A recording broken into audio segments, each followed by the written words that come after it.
Hello? Hello? Hello, good morning. This is Lindsay from Calvet. We are waiting a few minutes before we start the call. Okay. Hi, Lindsay. It's Okay. Hi, thanks for joining us. Of course.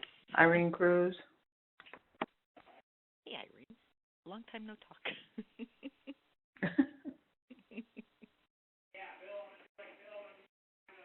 Here's my point. Everybody said, listen, when is he going to say something? What do I tell my kids? What should I be doing? What should I be doing? So Watch this. Yes? What, this? Yes, yeah. We're gonna fix me some sausages and eat, take my medicine, and go mail the shit. All right. I'll leave it on.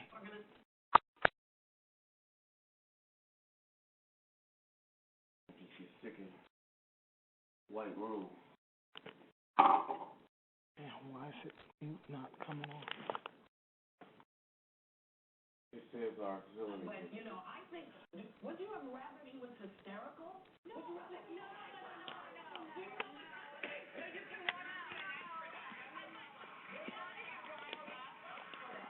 if you want to get riled up, let's turn on the news. They're doing it already, and they're making it great. There's fear-mongering everywhere. And let me just add, I mean, I actually agree. He did look very tired when I first saw him. I was like, he looks like he needs, like, a lean cuisine and a nap, you know? Which is fine. We all do. But he looked tired, and I actually, you know, I love meeting from President Obama, but I will say, I did find it kind of surprising because it was the Kennedy Center honors were last night, and he went and had a tuxedo on for it, left to make the speech, and I was like, okay, well, that's nice. And then he put his tux back on to go back. I'm like, go to bed. When you're the president, you got to do all the stuff in the Kennedy Center.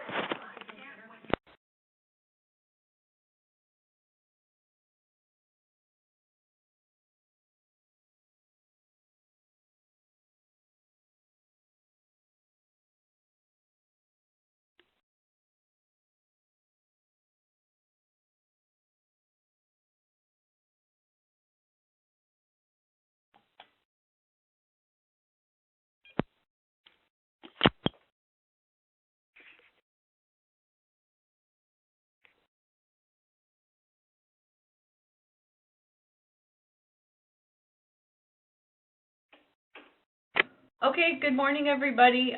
Thank you so much for joining our monthly call. Today is December 7th, 2015, almost the end of the year. And I am Lindsay Sin, Deputy Secretary for Women Veterans Affairs with the California Department of Veterans Affairs. We host these calls pretty much every month at the beginning of the month, first Monday of the month at 10 a.m.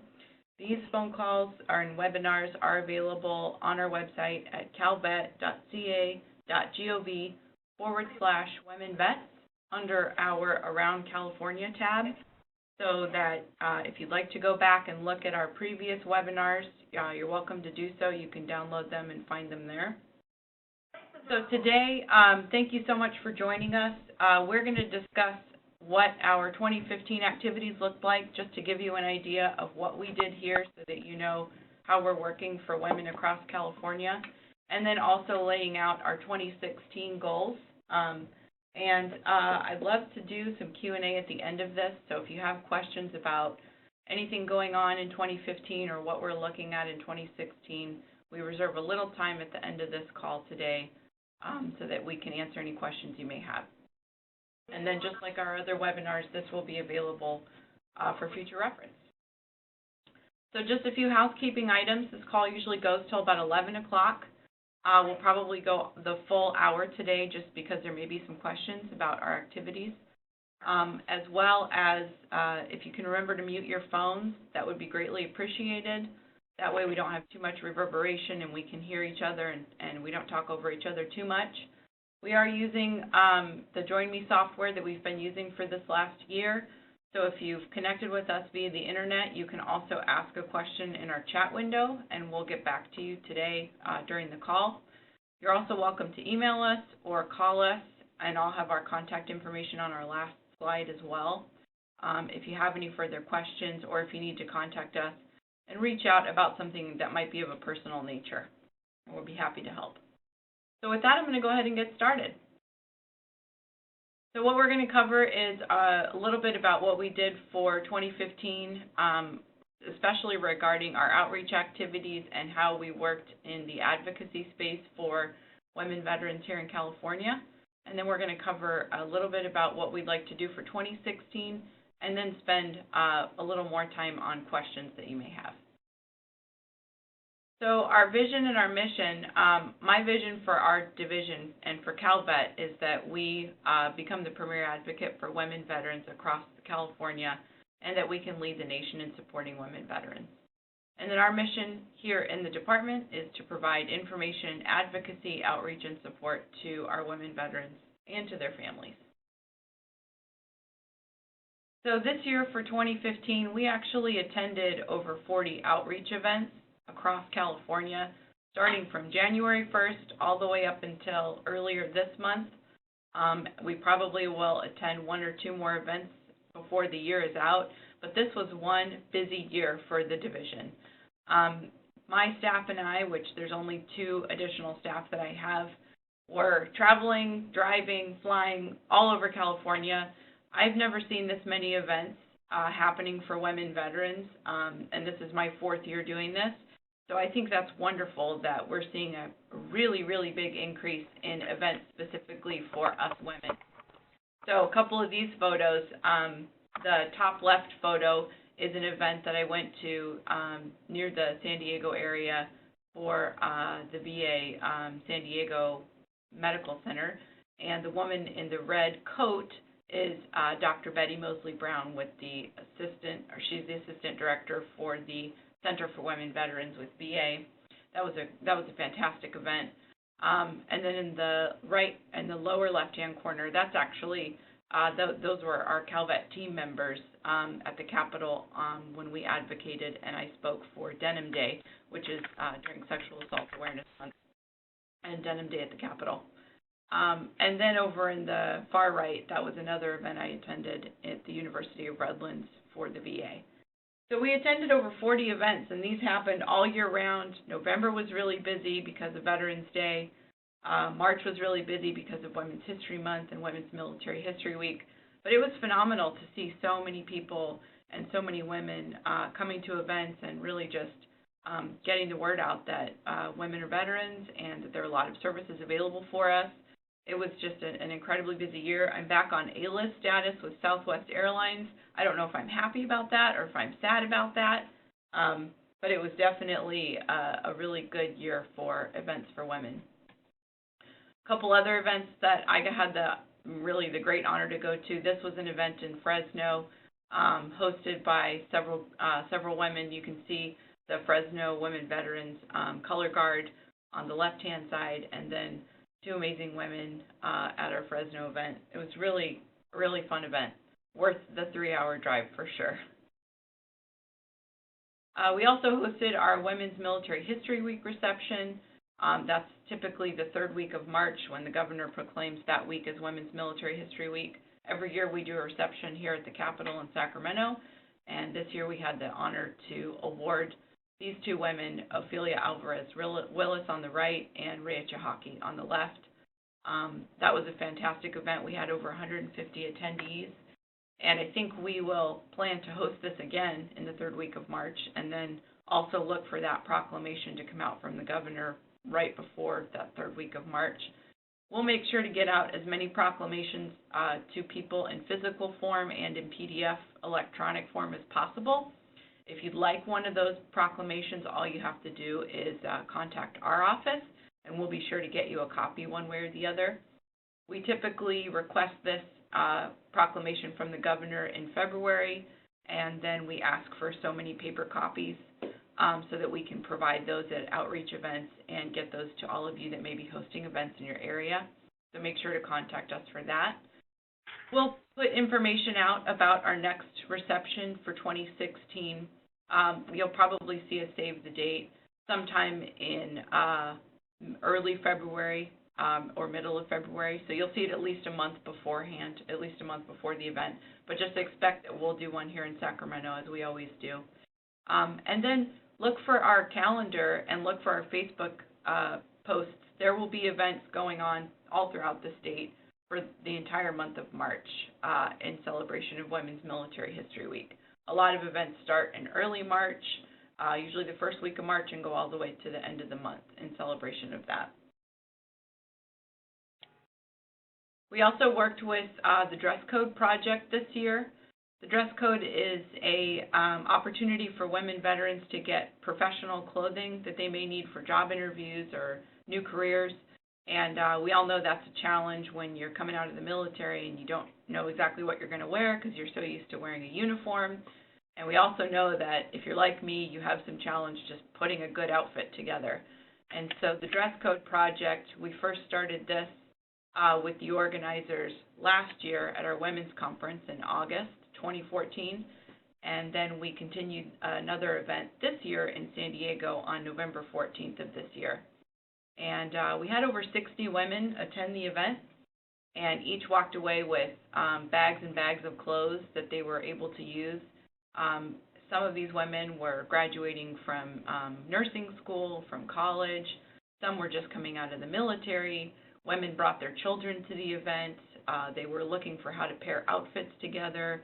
And we had a really, really great event. They all walked away really happy, big smiles on their faces. And so Calvet was just really happy to be a part of this project. So for 2016, we'd really like to work with Dress Code again and deliver at least one more event to California women. It'd be great if we could do two, but we're at least going to try and do one. And so we will put more information out about that event as we approach a new date for that. So my staff and I went down there on November 14th and worked the room all day in San Diego that day, and did as much as we could for setup and helping women kind of go through the room. And Cindy Garcia, my assistant in the middle, actually is quite fashionable, so she actually helped women find good outfits to wear and how to pair them, so that was great. So for some of our outreach that we do, just trying to grow our network so that we can stay in touch with all of you, we use our Women Veterans roster, and we ask that you fill out our roster with your email and mailing contact information. We ask that you fill out some demographic information so we can understand better who our population of women veterans are here in California. And so we launched this roster at the end of 2012, beginning of 2013. And this year alone, in 2015, we added over 1,000 contacts to the roster. So we felt like that was a good indication that our outreach activities were working. So right now we have over 4,000 women veterans on our roster. So we have contact information for over 4,000 women. Now those are good numbers, but keep in mind there's approximately 180,000 of us here in the state of California. So we're only reaching about 3 to 4% of the total women veterans here in the state. So I really ask for all of you that are advocates for women veterans, that run into women veterans in your daily activities, or if you haven't signed up for our roster, please have people sign up or sign up yourself. We really want to get in contact with as many women here in the state as we can, because we really think we can be an advocate for you, and we can connect you with your benefits in one way or the other. And then we know what the needs are for women out there and what you want from us. So we're continuing to grow this roster, but we had a pretty good growth for 2015, so we're proud of that. So some of our web-based outreach, at the beginning of 2015, we really looked at our Facebook page and we looked at our web pages and figured out how we could optimize reaching more women veterans with our Facebook activity in particular. So the analyst that works for my division, Jolene Chrysostomo, she spent some time taking classes on social media outreach and did some web-based research on her own, and really worked hard to make sure that the posts that we give you guys on Facebook are posted at the most optimum times of the day, that the content is something that you want to see and that you're going to really like and hopefully share with others.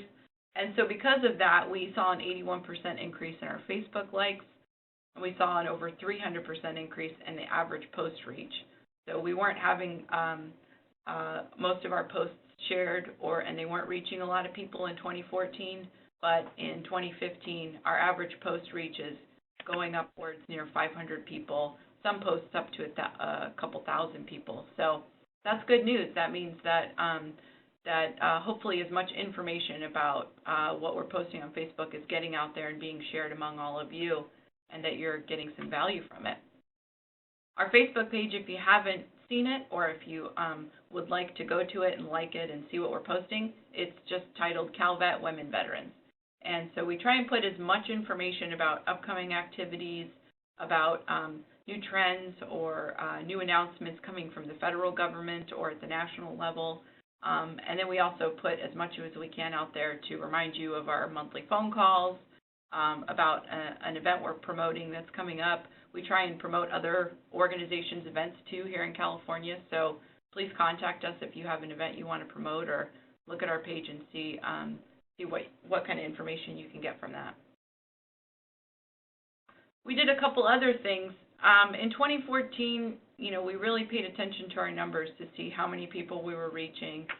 Were we really growing our network? And it turns out we weren't growing our network as much as we wanted to. So my team and I kind of sat down and came up with some strategies about how we could deliver better content to you, especially via the web. So we ran a survey. We had over 200 women veterans participate across California. We ran a survey from February to March, and we asked you what content you wanted to see on our webpage and what social media platforms you were using the most. And so this was a great survey. I thought we had a really great number of participants, and what we found was that about 78% of our respondents were using Facebook, mostly as their social media tool. And then between 76 and 78 really wanted to see information about three main things: benefits, upcoming events, and news that mattered to them. And everything we've done with our web content and with our Facebook page, it's really been about trying to tweak that and deliver content based on the findings from this survey. So, we put some information out to you. You gave us what you wanted, and so we tried to listen to that as best as possible, and this is what we've put up. And so that's also resulted in us redoing all of the content on our website. And so we've reorganized information into these new categories that you see. That's advocacy and assistance, a page called Around California, employment and entrepreneurship, outreach and information, resources, and women's health. And so when you dig down into some of those pages, you'll see where some of the content is. Under advocacy, we talk about housing, we talk about MST. On Around California, we have our statewide webinars and some other pieces of information that you might want. We have new links and new organizations that are featured on employment and entrepreneurship and women's health. And then our outreach and information, a lot of that is focused on you all as advocates or other advocates who are not women veterans, being able to take that information and push it out to their constituents, and being able to replicate that and share that with others. And then our resources page as well. And our resources page connects to the MyCalvet service provider database. So the department does have a service provider database where any veteran or any interested person can search via zip code, via region, or by topic, and learn more about the service providers that are out there based on really any type of topic in your area in California. So if you're looking for housing resources, if you're looking for employment resources, anything like that, you can just type in a keyword search, and that'll come up and give you the service providers in your area through that database. And so we've linked our women's pages to that database as well, so that women can also use that database. And so we're constantly revamping the website. This isn't going to be the final product in terms of our content that we give you. If you have other ideas, we're happy to hear them. We'd love to know how we can make this content better for you. So please let us know. So in contacting women veterans and staying connected with you all, we hosted 11 statewide phone calls or webinars, just as we're doing now. We did not do one for November just because November was so busy with veterans events anyway. And then we'll continue to do these webinars and calls in 2016. We'd like to find new ways to get more people to participate. We'd like to find new content that we can deliver to you, so we're always looking for feedback on that. For our contacts just via phone and email, we received about 600 calls or emails from women veterans or family members of women veterans in 2015. And that was definitely an increase over previous years. We're still connecting with women one-on-one and trying to find resources that they need and connect them with service providers directly. And so we can always be a resource for that. Anyone is always welcome to call us or email us. We worked a lot on housing for women veterans this year, mainly because the Veterans Housing and Homeless Prevention Act that project kicked off this year. So there's about a $600 million appropriation for housing to be built in California just for veterans. And every notice of funds available or every award round is about $75 million that's available per round, where developers can apply for those funds to build brick and mortar housing for veterans. If you look at the project, you can find more information on Housing Community Development's website, hcd.ca.gov. You can find more information from our website at calvet.ca.gov. If you go to our Farm and Home Loan Program, they have information there. So in 2015, we did one round of awards at $75 million. Roughly of that $75 million, about $63 million went out, and about 16 projects were awarded. I worked with our home loan team on our side to come up with some of the guidelines to look at service providers and how we could make sure that they were solid service providers with good plans. And then I also worked on reviewing the applications for this first award. And I think that Calvet overall, we felt really solid about the projects that we awarded and about the developers and service providers that are building housing for veterans. Several of those projects indicated they would be providing housing for women veterans, although it was going to be in a mixed gender facility. So there will be more housing out there for women veterans. But my goal going forward is to make sure that we see even more projects developed for women veterans out of this. And so I'll advocate for us via elected officials at hearings with the legislature, and then with the HCD team and with the Calvet team. Housing Community Development Agency and Calvet are the two primary agencies that are awarding and running this project. And so I'll continue to be involved with that to make sure that the needs of women veterans and housing are well known. This year we worked a lot with some of you out in the community to learn more about what housing needs there are for women and how we could improve housing that currently exists for women. And so I think a lot of you, several of you were very involved in that and kind of giving your input and even advocating in front of the project to make sure that women vets housing is met. So that's still an ongoing project, and so in 2016 we'll continue to work on that. There's no question, though, that we know that more housing is needed for women veterans. I hope that you all can be advocates in this area too, that you can raise awareness in front of any of the groups that you present in front of. If you are a woman veteran who knows that housing is needed for women vets, there's no amount of people that you can stop advocating with. You can talk to your elected officials, your county board of supervisors. You can talk to your local development officials in your area. You can talk to people at the state level, the federal level, or you can just ask other women veterans that you know what their challenges are in housing, and you can give that information to us. We'll be happy to take it and to incorporate that into a bigger plan, because we definitely need to focus on this topic and see more housing for women. For military sexual assault, this is an initiative we adopted a while ago, really focusing on supporting survivors of sexual assault and ensuring that more claims for service connection disability related to sexual assault would be filed by women and would be approved and awarded by the VA. So this last year in 2015, we hosted a webinar in partnership with Swords to Plowshares.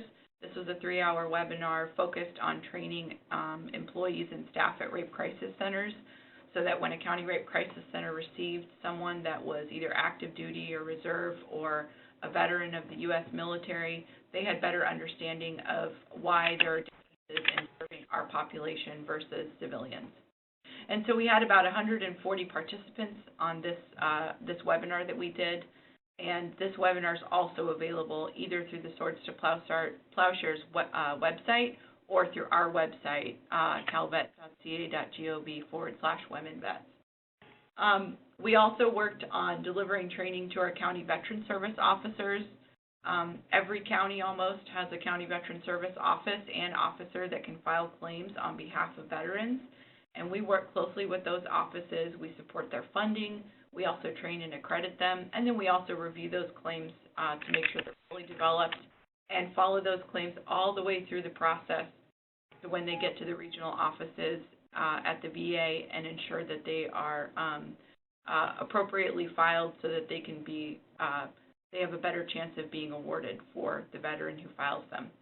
And so in that process, my office has been focused on helping CVSOs understand the difference between serving women and men, and also working on the military sexual assault claims, which are much more complicated oftentimes than other claims. And so we also worked to develop a brochure with the county offices so that they can give those to veterans coming into their office who may need to file an MST claim. And we worked a lot with individuals who are looking to file claims for this reason, and tried to connect them directly with our district offices and the VA. And so overall, the claims filed by women veterans with county veteran service offices are relatively low. Only about 8% of all claims filed with CVSOs in 2014 were for women veterans. We're still waiting to get the numbers for 2015. I hope to see an increase, but we have a lot of work to do here. And so I really encourage you all to file claims with your county office. I encourage those of you who are advocates to send women to those county offices. And if things aren't working or the experience wasn't good or wasn't solid, let us know so we can make sure to improve that, and we can provide more support to those county offices so they can file more claims for women. So some of our goals for 2016 kind of align with the things that I just talked about. Obviously, we always want to focus on our increased outreach. My goal for our team is that we attend at least 40 events in 2016. That's a typo. We attended over 40 in 2015, so I'd like to see us attend at least that many in 2016. I know that we'll see at least that many events, if not many more, in 2016 because, you know, the events that we're putting on for women just keep growing and growing. I'd also like to grow our roster by at least 50%. The roster grew by about 35% this year, so I think 50% is a goal we can achieve. But I definitely need your help with that. We really need to get more women connected into our network that we can make sure to stay in touch with, and that we can share as much information as possible with them. We'll also grow our social media, continuing to promote our Facebook page and providing optimum content on that platform. And we really want to reach women veterans where they are. So we want to make sure to attend events. We want to visit our veterans' homes throughout the state. We want to get out as much as we can in person and to support women veterans in the things they're doing day to day and the events that they go to. So we'll be out there in full force. You'll continue to see our work, and you'll continue to run into us from Calvet as we go forward. In outreach, we'll also be working more closely with our outreach team and our 8 links that exist throughout the state. They do such great work. A lot of the work they do is already on behalf of women vets, so we're going to connect with them better over this next year as well. For housing, well, our goal is really just to see more housing for women veterans, and that can be anything. That can be home ownership, that can be low-income rentals, that can be permanent supportive housing, that can be transitional housing, that can be VASH-supported housing.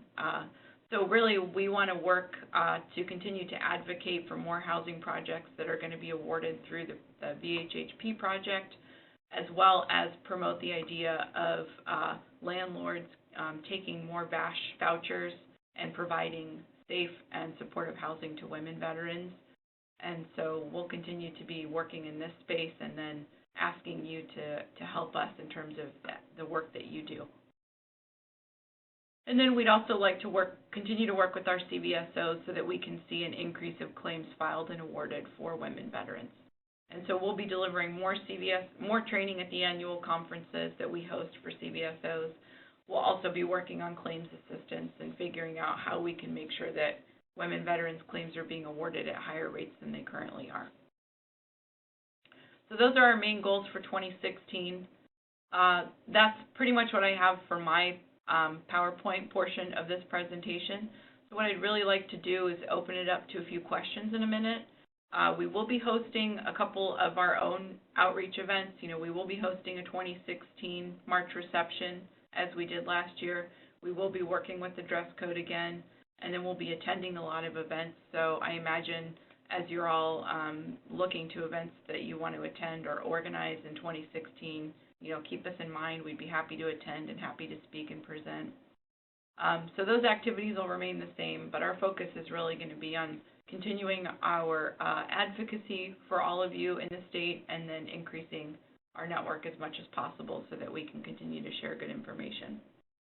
So if you have any questions, then, please let me know. We'll open it up right now to questions so we can make sure that I can answer any questions you may have, or if you have any feedback or points you want to give, then please feel free right now.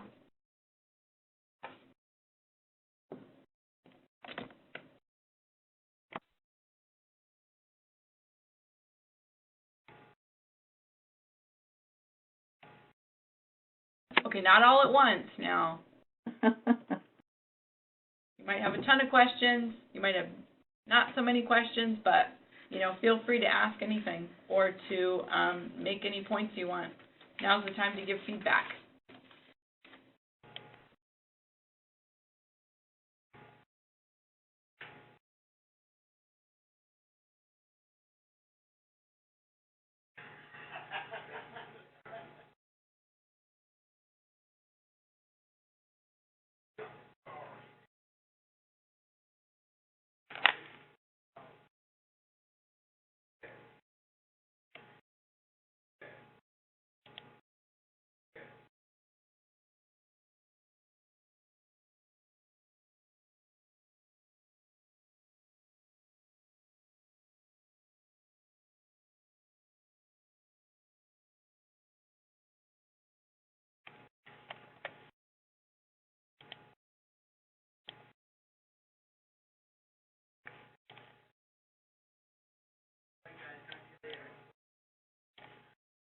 Okay, so I was just making some notes, so I'll go ahead and ask a few questions. Maybe this will kind of help spark some conversation.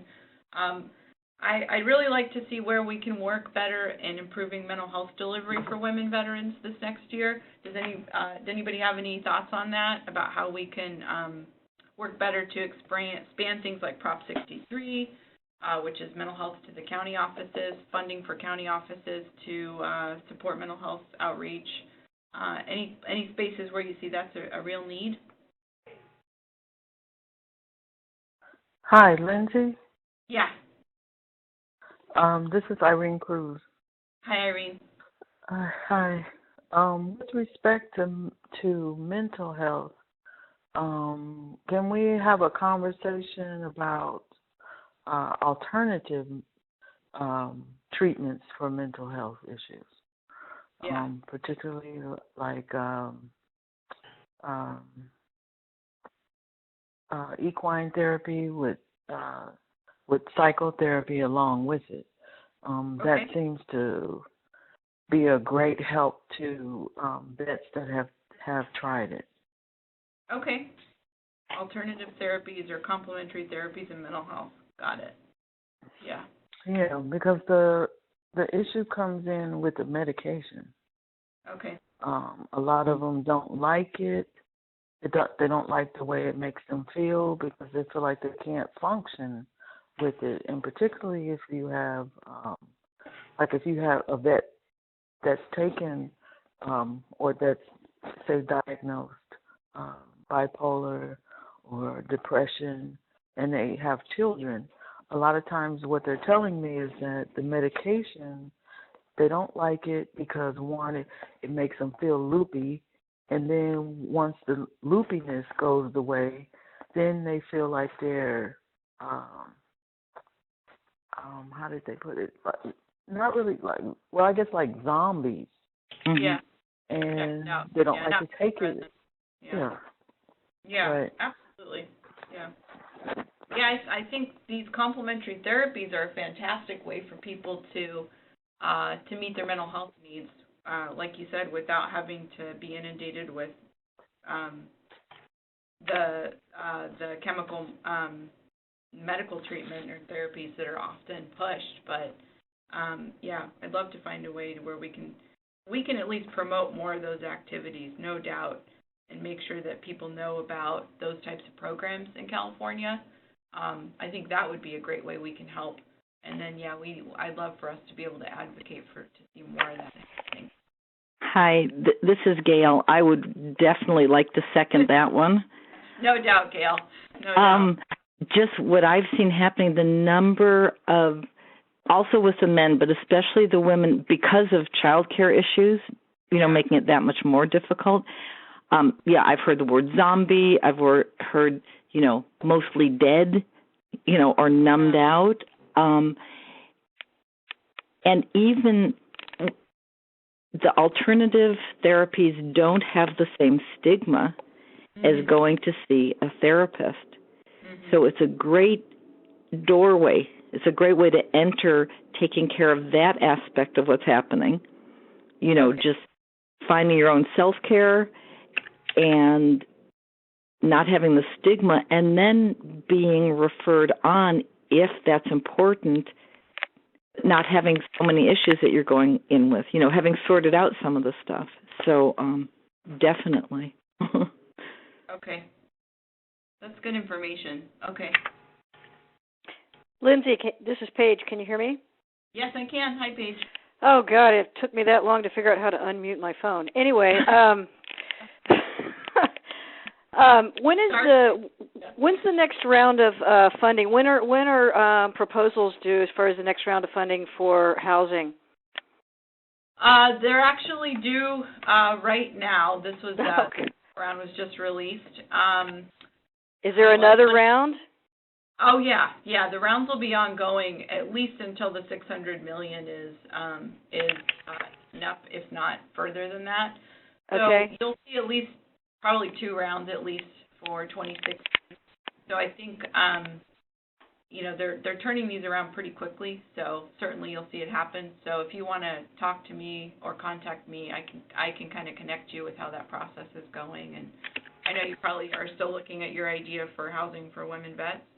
Yeah, and I just I got to finally have a partner that is putting a proposal together right now. So okay. Yeah. And I guess I'm curious. I mean, I can get more information from you, but this can be transitional or permanent or whatever, correct? Yes. So per the language in the law, a certain portion is kind of allotted to be permanent supportive housing versus transitional housing, but you can apply for either. And then there's also some room for affordable rental housing as well. And so the majority of, I think at least half of the funding will go to extremely low-income veterans, and then it can go in those different mediums of housing. So, yeah, there's room for transitional, there's room for permanent supportive housing, definitely. And it doesn't, a person would not necessarily also have to be homeless. No. That's really up to the property management and the service provider about how they do the intake of the veterans. But the goal is that a large portion is allocated for extremely low income. So, and that, I think that definition is 50% average monthly income or something like that, or below would have to be for their overall overhead or rental income or something like that. So maybe it's 30. Anyway, yeah. So the definitions are with the housing, but I can look all that up for you. But basically, I should just send you an email, and you can send me all of the dates and stipulations and so forth. Yeah, I can show you the application process. It is pretty rigorous. What Housing Community Development Agency is looking for is a solid plan in terms of financials. We're looking at the service provider plan as well, so you do want to have a vetted service provider working with these folks in the housing project. But, this can be the starting or jumping off point for you, so you kind of get an idea of what the funds allocated and what the successful applications will look like. Yeah. Yeah, so I can definitely talk to you about that. Okay, great. Yeah. Thank you. Yeah, I mean, it would be ideal if we solved housing and mental health, together all at the same time. We could, bring women to safe spaces for housing, but also address their mental health needs. So that would be great. Yeah, that's, as you probably recall, the idea. Yeah, I hope that's what we can do. Okay, so mental health is definitely something we need to talk more about. So yeah, so maybe we can all get together and talk more about how, what you're seeing on the ground and, where the inroads are to complementary therapies and things like that. So that'd be great. What would be the odds of actually bringing together a round table of people that have different specialties in that way and, actually maybe like a in-person meeting? Oh, yeah. Hi. We can definitely do that. Very, very good probability. So, yeah, if you guys want to think about when and where you'd like to do that and getting a group of, we've had a couple working groups convene already around housing. Irene's been a part of that. Had some really great minds and great talent sitting down to talk about this. So let's do it. Okay. Sounds good. I actually have an organization that does equine therapy, and they are connected with the VA to great. be able to take people. Okay. What's so this we can definitely talk about that. Okay, Irene. Yeah. What's this one? What's the name of the organization? Reigns of Hope. Reigns of Hope. Okay. I know there's several out there. Queen of Hearts. I know Brago Foundation was doing stuff. There's one down in San Bernardino too. I can't remember their name, but yeah, that's great. I can give positive and negative feedback on a couple of those that you just mentioned too. Yeah. Well, I know I really enjoyed going to the Brago Foundation retreat that one time we went. Where was it? Yeah, that was incredible. So I think equine therapy is amazing, just having experienced it firsthand. So really incredible stuff. Yeah. Okay, so yeah, let's maybe we can think about meeting up here in Sacramento earlier in the year and kind of talk about this stuff. Does that sound something like you guys would all want to do? That way, if you're in different areas of California, which you are, Irene and Gail are closer to SoCal, and you're up here closer to NorCal, Paige. But definitely, maybe we can all get together in Sacramento. Sure. Possibility. Okay. Yeah, Irene and I will do a road trip. There you go. Yeah. Yeah, we can do that.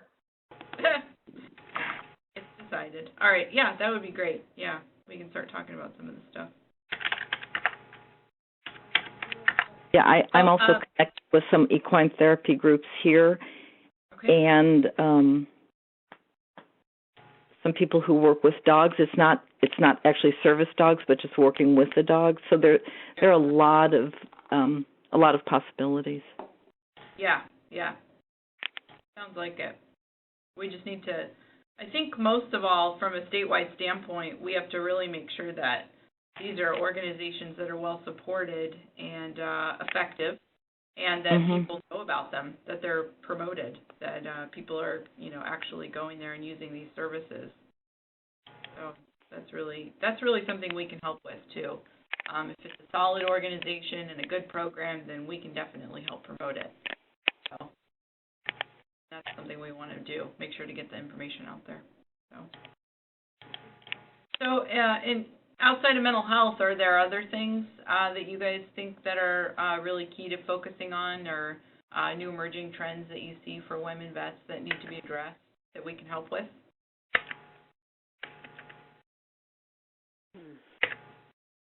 Physical health care is, how's the Choice Act working from your perspective on the ground? Are people getting better access to VA health care through the Choice Act since it's been opened up more?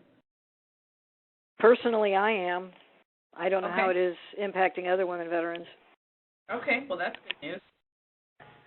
So you were in kind of a, I guess you could say, low inventory area or outside of the general catchment of the VA, and you were able to take advantage Well, of no, it? they just didn't. They didn't have anyone available for months, and so they offered me the choice. That's great.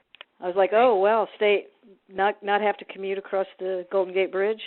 And, Right. Stay in my local community. Can you twist my arm? Sure. Okay, I'll do that. Yeah. How was it in terms of, you probably received your Choice Act eligibility card in the mail? Yes. And then how was the sign up after that? Was it fairly easy? Well, it wasn't. I don't know that I even did anything between that and actually being with somebody at the VA who said we can't help you right now. We don't have anybody for months. Would you be interested in using your choice plan? Oh. So I don't. Actually, I guess the thing was is I did have to deal with. I had to get a list of providers. Okay. And actually, that was a little bit of a challenge, which is a challenge that any civilian looking for providers, primary care or whatever it may be, has to go through. Where you call people and they go, "Oh, I'm not accepting any new patients," or you call and they go, "Oh, I'm not accepting that insurance anymore," or so it is a the list is not updated. Let's say that. And and I think it's almost easier when you have private health insurance because you typically go through your health insurance provider. So you can search on your health insurance provider's website to find approved physicians under your specialty, that your medical specialty that you're needing to be seen for. Well, that's what I'm saying. It's the same thing, but when you actually call the physician, they tell you, "I'm no longer taking. I'm at my limit," or they say, "I'm no longer working with that insurance company." So interesting. It took me about 6 calls before I found somebody. Okay, so really it's incumbent upon the veteran to do some of the legwork there. Yeah, but I mean, it's not any different than if you were a civilian and you had health insurance and you were going through that same process. Because I've had that experience as well. It's just okay, that's good. Just the system. Maybe it's more difficult. Okay, got it. Yeah, it's the VA is straightforward, but this, our healthcare system in our country is not so straightforward. True. Okay. Well, that's good to know. Okay.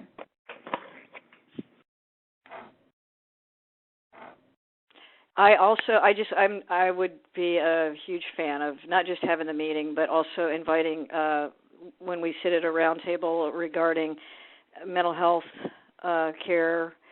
That I don't know, about who might get invited, but there are so many, in quotation marks, alternatives and alternative means to health care and or to wellness and well-being, and an opportunity for all those voices to be heard.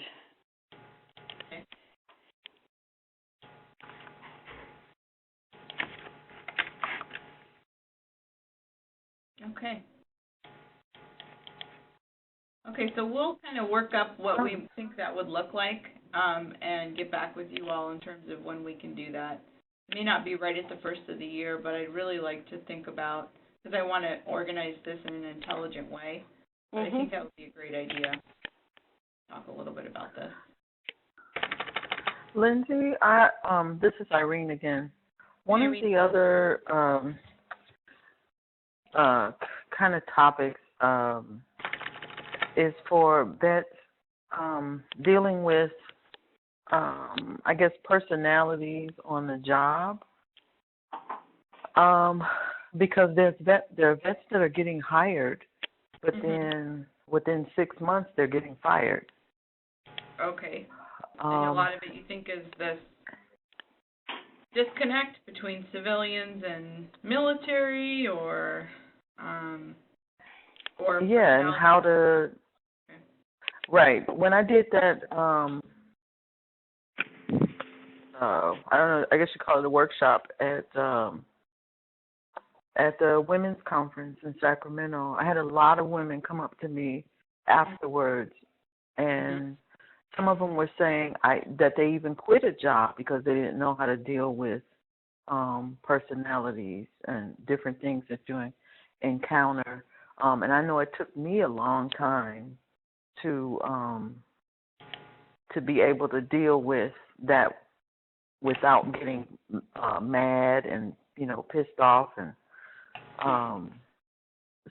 so I think that may be something that might be different, new, and might we find people that that is something that they might be interested in, but it's not being talked about. Okay. I can speak to that. My name's Christina Center. I'm actually quitting my job due to conflicts in the workplace, and I work for a federal service. I work for Fish and Wildlife downtown Sacramento, and my boss is actually Army retired. And anytime I do military duty, he flips out, and he holds a grudge. And I've brought this up to his supervisor, and it's just not being solved. So, yeah, that's any discrimination, well, in particular adverse actions against you is illegal under the USERRA law. Have you looked at Department of Labor's website, VET's website, regarding USERRA laws and what that law would encompass? Because that in particular, if you have military duty, then employers, especially federal employers, are obligated to accommodate you for that, but also in a lot of ways they're not supposed to bring adverse actions against you because of that. So I wouldn't say it's necessarily adverse actions. It's the tension that's in the workplace. I actually quit the job prior for the same scenario, and the HR said, "Oh, you can file a complaint and this, that, and the other thing." And it's just when you have a family and you are military and you have a full-time job, it's just trying to find that balance. You might just want to deal with that tension. Oh boy. This is Gail. That's another one that I'd like to second. We're working with the Battle Buddy Bridge at VOA just as a support system because of the stress that they have as veterans working with veterans. There's been a lot of turnover in the program. Same thing with, we're doing a training at 211 LA for the veterans who are working there, and there are some non-veterans who are taking the text to vet and the veteran track calls and texts coming in. Yeah. And having that kind of support, I mean, it's been something I've been rattling cages about since I started, that putting someone in a job is, it's great for statistics and continuing to get grants, but it's not the end of the story. Without the support system, where people can come back and express issues and learn resiliency within a workplace situation, and the transition from how you interact with, your superiors in a military situation as opposed to a civilian world, it's lacking. And that support system, the big emphasis right now is on housing and employment, but people are cycling right back out of, finally getting what looks like the right job or the housing they need. And again, whether you put it under mental health or wellness or support system, without that, these really hard-won battles then get lost a few months later. Right. So it sounds like it's a couple things. It's some cultural competency training on the part of the employers, and fostering a work environment that is supportive of military and veterans, but also some resiliency training on the part of the veterans that are taking these jobs, particularly if they're kind of social work or social issue heavy. Yeah. And ensuring that veterans understand the difference between the military workplace and the civilian workplace too. Back to Irene's point. Interesting. Mm-hmm. Well, these are I know. really good. I had a hard time. I ended up becoming a union steward because it was getting really bad, and I'm like, these people don't work on logic. Yeah. I'm not going to make any comments right there. State of California. No, I agree with you in a lot of ways. I think these are unaddressed issues for sure. And so part of that is, we do such a poor job of transitioning transitioning veterans from the military. I would hope that any transition assistance programs are helping to kind of shed light on this issue so that veterans at least are aware of some of the challenges they may encounter and that that's pretty normal perhaps. Part of it's part of the transitional process. Part of it may indicate underlying mental health issues or just daily life stressors that are a little different for and unique to veterans. And then on the flip side, educating the employers. Yeah. So I'll take this back to our team because I think these are things they'd be interested in hearing too, because I believe this is not just women veteran related, but part of the larger picture here. So thank you for that. And two, is it Tristina or Christina who was on the call talking about her employment? Sorry, so muted. It's Tristina Center. I actually just sent an email to the email box as well that was on the website or the email that you guys had sent out. I realize I haven't had one since May, but I just sent an email out to you guys. This is the second or third conference call that I've called into, and it's great information. And I have several women in my office, my military unit, that would love this information too. So I'm really excited about learning more about the program and your guys' organization and getting some awareness. Okay, excellent. Well, I'm so glad you called in then. Then we'll be sure to connect with you so that we can get contact with you and the other ladies and make sure to put you on our listserv information. And then if you had specific questions, if there's anything else or ideas we can help you with in terms of your employment situation, we can look at that. So, absolutely. Sounds good. Okay. Well, we are 1 minute past our end time, so I'm going to go ahead and wrap it up. I so appreciate your input, ladies, and your participation on this call. I think you're bringing up some really important issues that we'd love to see how we can affect change in these areas for 2016. So please be sure to keep in touch with us, and we will plan to have a call at the beginning of January as well. So announcements will go out for that in a couple weeks.